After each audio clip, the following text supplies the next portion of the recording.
2, 3. Brescia, bellezza, messo la principessa. Tu che parla bene, magni su che mai conosco. Brescia, bellezza, messo la leonessa. Sei così sicuro di conoscermi davvero anche tu?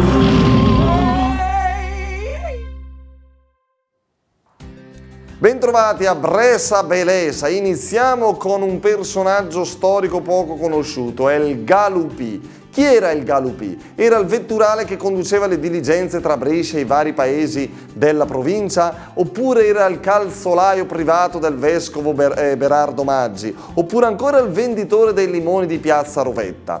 Poi attenzione, chi tra questi tre personaggi che nomino non è stato un ciclista bresciano? Guido Bontempi, Lamberto Ciulli oppure Roberto Visentini? E in dialetto bresciano è il cios. Che cos'è il cios? È il sasso, il trattore oppure il campo? Restate con noi tra poco le risposte simpatiche dei bresciani.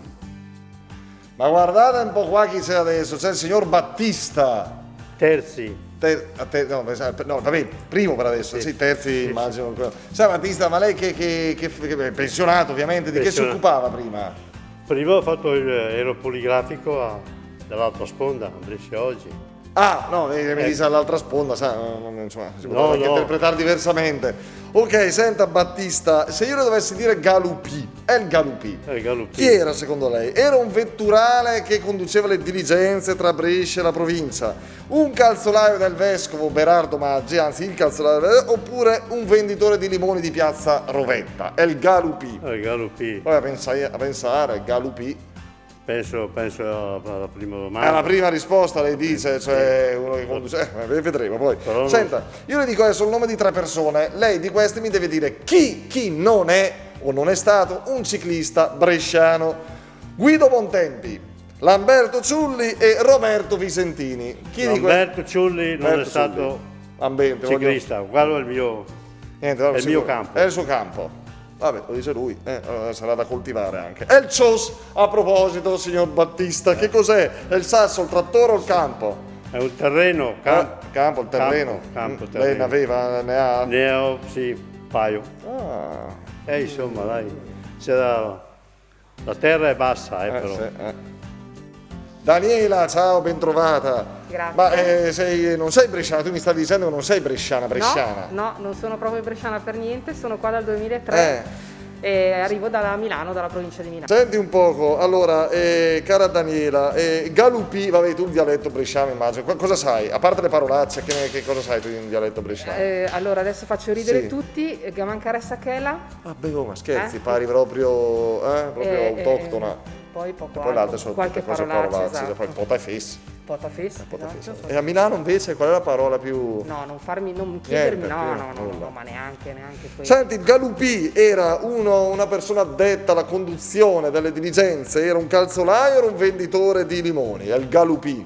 Direi un conduttore di diligenze. Sì, un autista di diligenze, studia la ragazza. E ti dico tre nomi.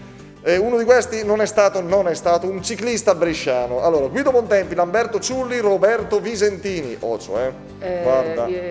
Ciulli? Sì? No, io? Ah, no, sì, no, mi pare, sì, no, scusa, vabbè. È il cios.